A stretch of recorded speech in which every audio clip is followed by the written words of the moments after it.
straight losses for them. Life not so easy breezy without LeBron and AD out there, is it? So, Antoine, how far do you think the Lakers fall in the standings with their two superstars sidelined? They've been trying to reach. Well, unfortunately, they're gonna probably fall pretty far. They're gonna probably fall into that 7th and 8th seed. They don't have the same type of depth that they had last year. You don't have a Rajon Rondo, a guy who can create plays. And if you look at these 3 games that they've missed, they haven't had a guy really that can create plays and get shots for other guys. So they really struggle offensively. The schedule's not in their favor because now you get teams like Cleveland. They got Cleveland coming up, Sacramento, Orlando. Those 3 teams are in the mix of their 6 games. Those teams now are looking at the Lakers as now, we can beat them now. They're looking at them. So now you got these bad teams that are out there now believing that they can get a win now playing against you. So now these games become much harder. The Lakers are probably looking at an 8 to 9 game losing streak. And I don't know if they can stand with how long they can withstand without LeBron James or AD playing.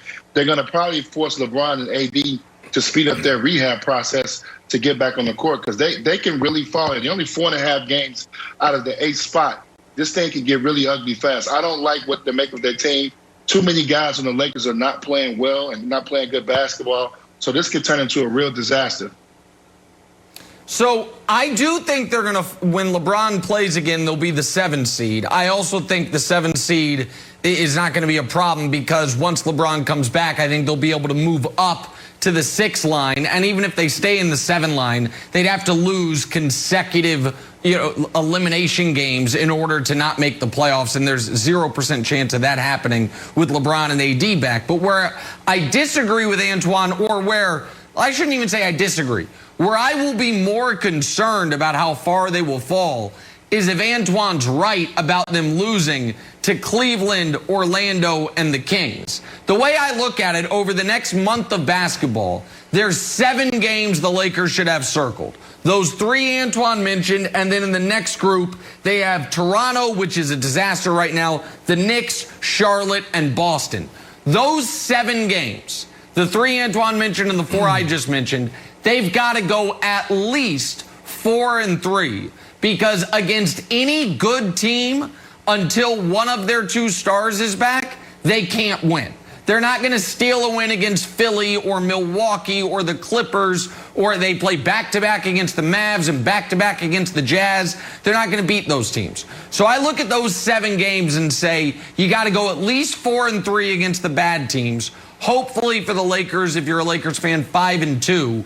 And then you're going to be right around the 6-7 line a month from now when LeBron's probably back. If Antoine's right, Brandon, and they lose to Cleveland, Orlando, and the Kings, then they absolutely could be in the 9 spot when LeBron comes back. Because if you lose to those teams, you can't really beat anybody. And I do think a lot of this is predicated, Brandon, on when Anthony Davis comes back, because I think we're going to see Anthony Davis before we see LeBron. Yeah, that's it right there. There's two conversations here. We got to hit on both ends of the spectrum. All right. So right now in the short term, we could come back to work Monday morning talking about basketball and the Lakers be the 6th seed. They're falling, and they're falling fast. All right. We're talking about right now, they're the 4th seed. And then when you talk about the long term, 2018, let's go back there. They were sitting at the 4th seed, and what ended up happening? LeBron James, what did he snap his groin or something? And then they fell out of the playoffs, never to be seen again that year. All right. So we're looking at a team that is falling fast, and now we got to look at what's going to happen at the end of the season. Because right now, while you have San Antonio at the 7th seed, you have Dallas, Nick's large stepson, whatever he calls him, Luka, they're balling now. He's finally in shape. He's playing well. You're throwing him in the MVP discussion. So now you got him there, and then you got the Golden State Warriors at 9. So we're looking at them potentially when LeBron and AD come back, they could be the 9th or 10th seed and be out of the playoff mix. Antoine, you didn't curse on air, but you may well have, because you said something that I think we should beep out if you say it again. You said that the LeBron and AD and the Lakers should speed up their recovery. I think that is the worst idea imaginable. We know that LeBron, this is the second major injury. We don't know the severity of it, but we know the guy doesn't get injured. So if he is injured, it must be pretty bad. And AD, when the word Achilles keeps getting mentioned over and over and over again, the idea that he would look at Kyle Kuzma and be like, I guess you guys really need me out there. I'm going to put my potentially career on the line here so we can avoid the play-in game, I think would be a disaster. How much pressure do you think there will be on LeBron and AD to speed up the recovery, which for the record I think is a horrible idea? Well, what happens is that the Lakers' goals are much different than most other teams. Their goal is to win a championship. LeBron James is obviously Father Time can catch up with everybody. I think sometimes we take that for granted. But he's trying to win now.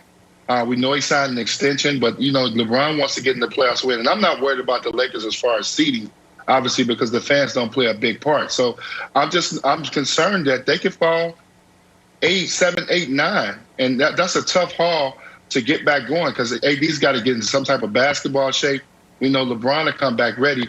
And that kind of forces, if you see your team as a competitor, as a player, and Brandon knows this as well, if you see your team struggling and not playing well, you want to rush your comeback. You want to get back out there. Of course. Who's going to keep that guy from saying, who's going to tell LeBron James, no, wait, we need you to wait another week. Let it heal a little bit longer. The competitor in him is going to want to come play. These guys are attending the games. They're on the road. They're in the locker room with those guys, and they want to